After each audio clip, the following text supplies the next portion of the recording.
chupa kuna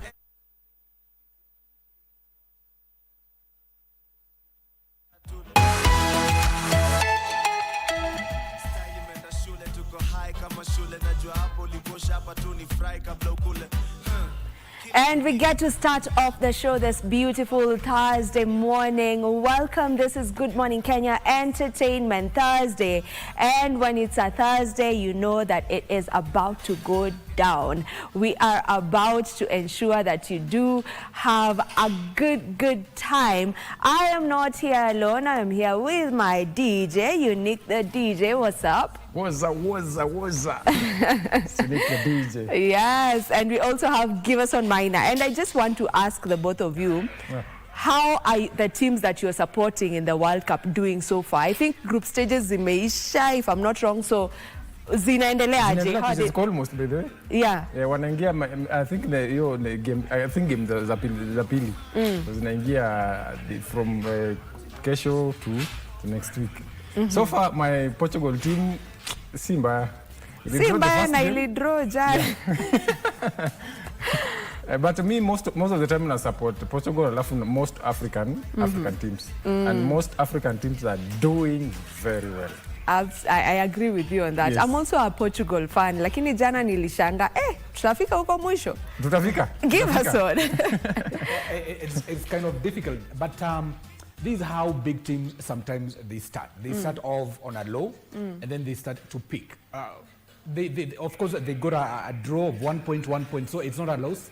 But I think they must win their next matches. So I'm also a supporter of Portugal. I'm a supporter of Brazil. But so far you see those two teams, including Spain, they have drawn. They have drawn already. They have drawn. I know Manchester United fans when I see them. Everyone who's supporting Portugal, if you just try to dig, they are Manchester United fans. Are you Unique? Club ni jamo. I know, and Give Us On, of course, I know you're a Manchester United. So am I. So yeah, our GOAT is Ronaldo. We have to be there. We have to be there with the greatest of all times, Cristiano Ronaldo. I know he'll pick up the next game. Yeah. But the good thing is African countries are doing well. They've started off. Their momentum is looking good. So we are off to a good start as Africans team in the World Cup. Now that aside, today we will be having a packed up show. We're going to be having a beauty queen right here in studio. A reigning beauty queen, by the way. She represented us in Italy and came back with a crown. So she will be here to talk to us about that. And we'll also be having an artist who has collaborated with artists like Sean Paul, Spice, but right now he has switched up and he's a gospel artist. He's from Barbados and he's actually Rihanna's cousin. Wow. Yes. And of course, when it comes to the music, Unique, what do you have for us? I have a lot of music. We're still doing next Thursday to Tafanya Old School. But for today's, kuna new music that have been released. I'll sample to a few of them. The list is refu. Yeah. So Ian he has a new song inaitwa Mikono Juu. Very beautiful song. Hope umesikia song. Yeah, kama hujasikia song. Nimeisikia. Maybe Give Us On. Yes. Sijaisikia. Haujasikia? Hapa ni play. Kuna mambo mob sana za World Cup. Hii World Cup kuna vile vipilika mbio. Unajua World Cup hata ukiwatch World Cup kuna hiyo break. Hiyo break ni ya music. Kuna vitu mob hatujawatch including polygamist. Tunazisikia. The polygamist. Jonas. We have also Willie Paul and Otile Brown. They have a new song inaitwa PM. Otile Brown pia kuna shughuli zake zinaendelea pale kwa mtandao. We'll be talking about that. Yes. So Guardian Angel also has a new song. Ekodida kuna new song. Al-Kiba and Harmonize, they have a new song. So the list is endless. So keep it locked. I'll be sampling those songs, new songs to Kenya. I'll see. Okay, we'll be getting into all of that after Give Us On gets to tell us what is happening in the world of news. Give Us On. Straight away to news now. The Inspector General of Police, Douglas Kanja, has ordered a nationwide crackdown on goons and gangs unleashing terror on Kenyans. Now, backed by some unscrupulous individuals, Kanja said the police have already arrested several suspects who attacked a church meeting in Nairobi. And the hunt for more is still on. He was speaking at Kiamombe Police Station in Kiambu County during commissioning of a new administration block. Take a look.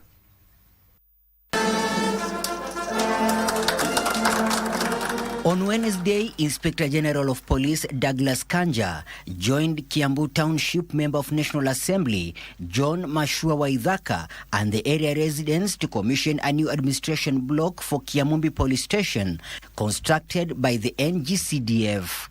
And I think Mwananchi now has become very smart. They have realized that without security, you cannot thrive, you cannot do your business, and you cannot have peace of mind. So we are changing the narrative to make sure that these police people are your friends. We have Nyanyumba Kumi who go out there, advise our Wanjiko, tell them that we need the police because they are the ones who make sure that there is peace and there is security. Na ni mimi najivunia police station ya Kiamumbi kwa sababu wamenilinda hapa. The Inspector General using the forum to order a nationwide crackdown on goons and gangs who have run amok. Kanja warning that Kenya will not be a playing field from criminal elements out to create fear. Criminals are dealt with individually, as individual criminals, not as group of criminals. No. So all criminals must stand on their own before a court of law and answer to their criminal activities. Na ni nyinyi watu wa sehemu hii, you've decided to work very closely na polisi wetu. Nataka kuwapa pongole zangu nyinyi wote kwa kufanya kazi na polisi. And mine is to urge you to please keep up that good spirit, and if there is that good relationship, then even policing itakuwa rahisi sana. Once kuna security, we are talking about the opening of the roads. If there will be insecurity, then we will not be able to enjoy hata hizo barabara, sio? As we mark the opening of this police station today,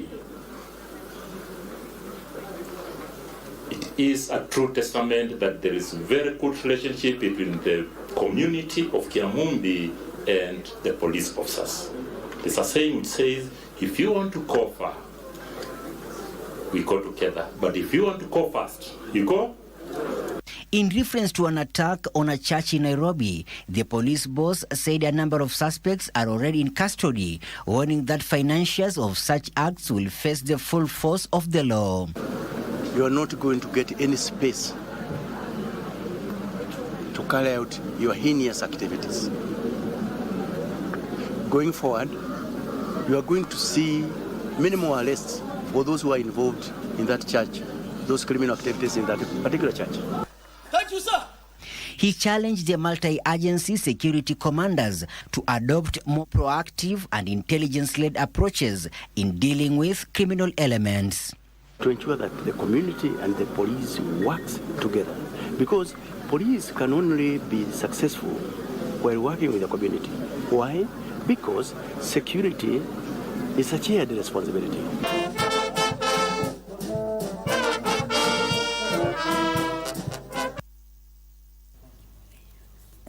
And now, President William Ruto has challenged the world's leading economies to shift their engagement with Africa from traditional extraction of raw materials to partnerships that create wealth on the continent. Now, speaking during the G7 working session on reviving balance and shared growth for all in Evian, France, Ruto argued that Africa holds the key to future global economic growth and called on the G7 nations to pay greater attention to the continent's immense potential. President William Ruto on Wednesday addressed his fellow heads of state and government in Evian, France, where he emphasized Africa's positioning at the center of the world's economic future. The president noted that Africa possesses many of the critical minerals required to power the industries of the future, and the continent can no longer continue playing the role of a supplier of raw materials while value addition takes place elsewhere.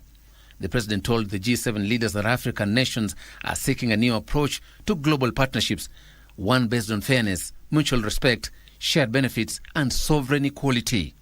He called for investments that will enable African countries to process their minerals locally, manufacture goods on the continent, and establish industries capable of creating jobs for millions of its young population.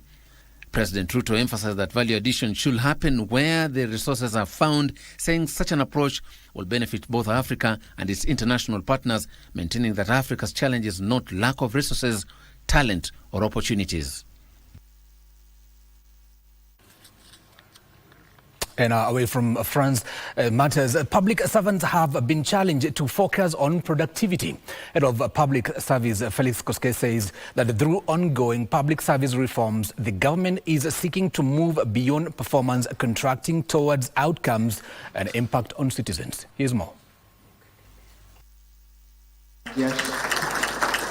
The three-day National Productivity and Performance Conference kicked off Wednesday under the theme, Productivity for Fiscal Sustainability and Efficient Service Delivery. Head of Public Service Felix Koskei called for urgent reforms in the public sector focusing on value for money paid. This administration will ultimately be judged not by the number of meetings held, letters written, or reports produced, but by the improved lives. In a ministry, for example, which has 3 state departments, you get every PS as Secretary of Administration, Head of HR, Head of ICT. Can we have one administrative unit that serves the 3 PSs? Why should we have 3 CFOs? The biggest problem we have is people taking public service as a side hustle and then doing their own business as the mainstream. So how can we mainstream public service and focus on delivery of service to our people? Koskei called on public institutions to desist from unnecessary competition and employ an all-government approach in service delivery. You get government institutions becoming so protective. They don't want to share. They even take themselves to court. Where there is overlap, people sit and agree. Because we cannot move forward if we are fighting ourselves as government. Government institutions were urged to move beyond the traditional performance contracting, which largely focuses on measuring activities and targets, towards a productivity-centered approach that focuses on outcomes. And the performance contract has really helped us a lot. Despite the fact that it has improved issues of accountability, what about the aspect of efficiency, that is value for money? The current performance contracting framework will require an overhaul and a move towards measurement of impact rather than process.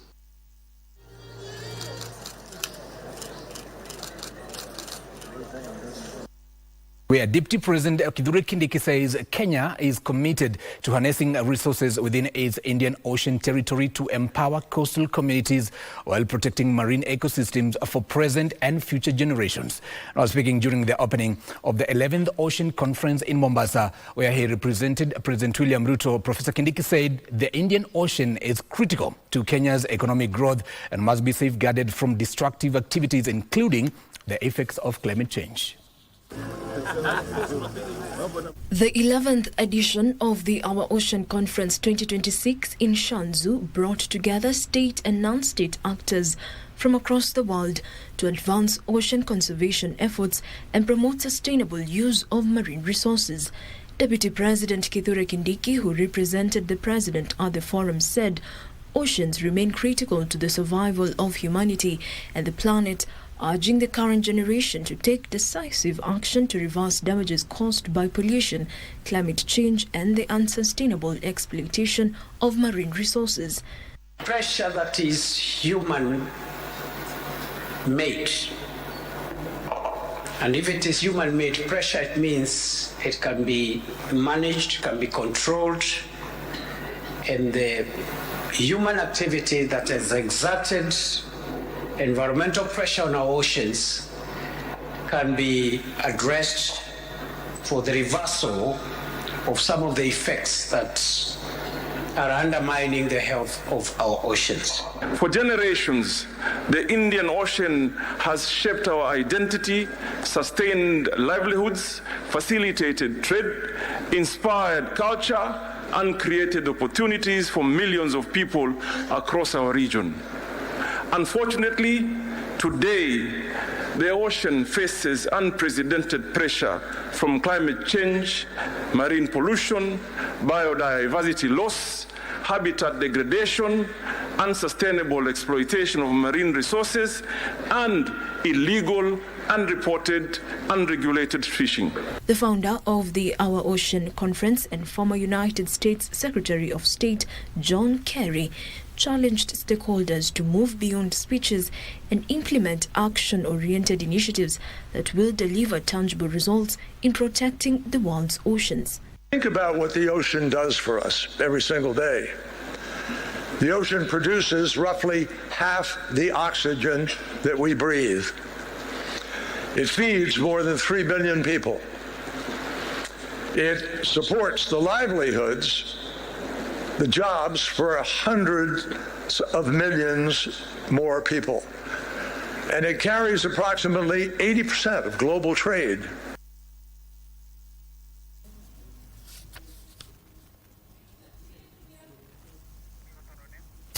You know, Agriculture Cabinet Secretary Mutahi Kagwe says his ministry is pushing for tax exemptions on a wider range of agricultural inputs, arguing that lower costs could boost food production and accelerate mechanism. Here is Alan Auko with the details. The National Agricultural Mechanization Program targets to raise Kenya's level of farm mechanization from 30% to 50%. Speaking during the launch of tractors by agricultural equipment supplier Elgon Kenya, officials said affordable machinery could help improve access and transition to mechanization, especially by smallholder farmers. It is time to leave the djembe and move on. We have moved from analog to digital. We also need in the farms to move to the next level. We've segmented the market into three things. One is a haulage market, as you know. It's like sugarcane. You use tractors to move sugarcane from farm to the mills. The actual tilling itself, and then general movement of goods using the tractor. So we are working very closely with the Kenyan government, particularly in the agriculture sector. And I'm sure that today's exhibition will bring new agricultural technologies, equipments, tractors. Kagwe says reducing of the cost of equipment and related inputs will help farmers expand production and encourage the transition from labor-intensive farming methods to mechanized agriculture. What we are also doing, in addition to the tractors, we also want to appeal to the government, to Treasury, to zero-rate everything else that comes to processing agricultural products. You know, when it comes to things like processing of tea, processing of milk, processing of the products that go into value adding in agriculture, we would like to see all that equipment zero rated. We've got agreements with all the credit banks to partner with them. And like I said, if you are a current existing distributor of Elgon Kenya, we want you to stock these at your village level, at town level. The proposal on VAT exemptions comes as Kenya seeks to strengthen food security and increase efficiency across agricultural value chains.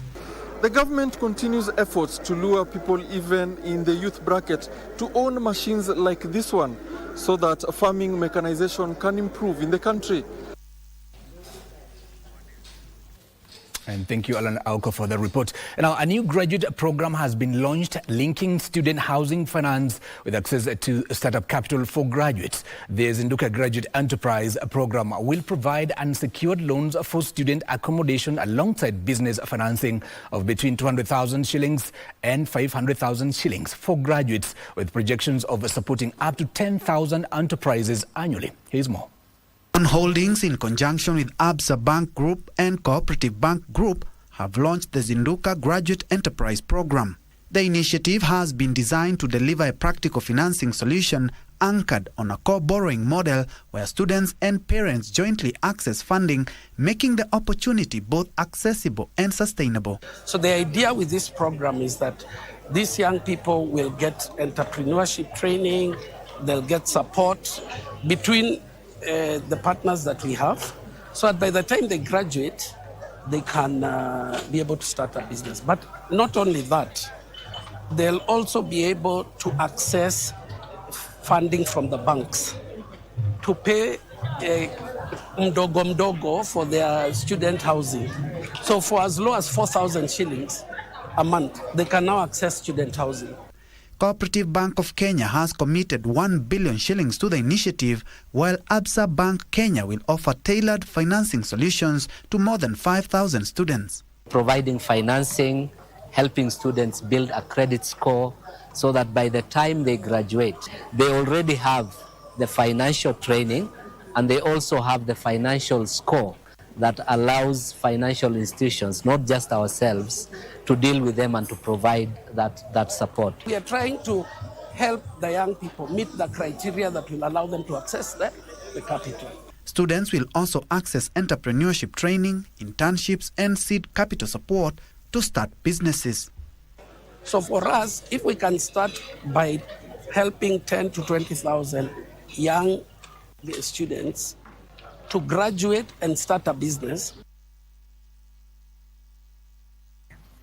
Now let's get to sports. The Kenya Broadcasting Corporation and Kenya Power and Lighting Company have signed a partnership agreement for the 2026 FIFA World Cup broadcast campaign, with the collaboration set to support customer awareness initiatives during the tournament. Kenya Power and Lighting Company has joined the campaign as a silver sponsor in a partnership valued at 20 million shillings. The agreement will see KBC provide advertising, branding and promotional opportunities across TV, radio and digital platforms during the ongoing 2026 FIFA World Cup broadcast period. Kenya Power Managing Director Joseph Siror said the company intends to use the platform to promote its Twende Digital na Kenya Power campaign, an initiative aimed at increasing uptake of the My Power app and other digital services. To the extent that we feel in viewership where you have most of the Kenyans possibly being attentive, it would really be good for them to know what Kenya Power is all about, what they are doing, and how they can safely use the commodity that we have. KBC Managing Director Agnes Kaleche said the partnership is a win for both institutions, noting that Kenyans will use the platforms to gain more information on Kenya Power services while following the World Cup action. This means that your brand will have that undivided attention. Millions of engaged Kenyans. With little s, comparing for their eyes, and for me that's real value. We have data from our past work, which we're willing to share with the team. We know how to deliver, and we are confident that this campaign will exceed the expectations. The partnership will help enhance customer awareness, strengthen service communication, and improve public engagement during the tournament. And now that's it for now from the world of news. But before I let you go, this is the update on the World Cup matters. Yesterday night, Portugal played Congo and they drew 1-1. And that was a very strong performance by Congo. Ghana beat Panama 1-0. The second team, African team, to win their first game in World Cup. Of course, Uzbekistan versus Colombia is a match that is ongoing right now. And Colombia have scored 3-1. And the game is at the tail end, actually on extra time, 11 minutes added time. And of course, England beat Croatia 4-2. Of course, today I will bring you a match, of course, in the evening here on the Broadcasting Corporation. And my name is Givas Maina. The show continues Entertainment Thursday on the other side with Vivian Degwa. But before that, a very short commercial break.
Unique.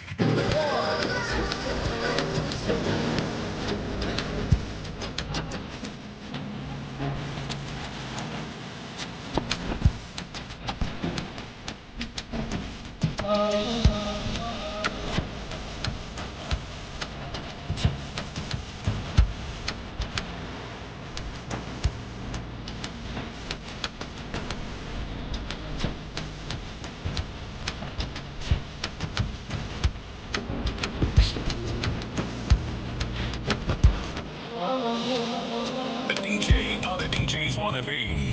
It's on. DJ Unique, the message.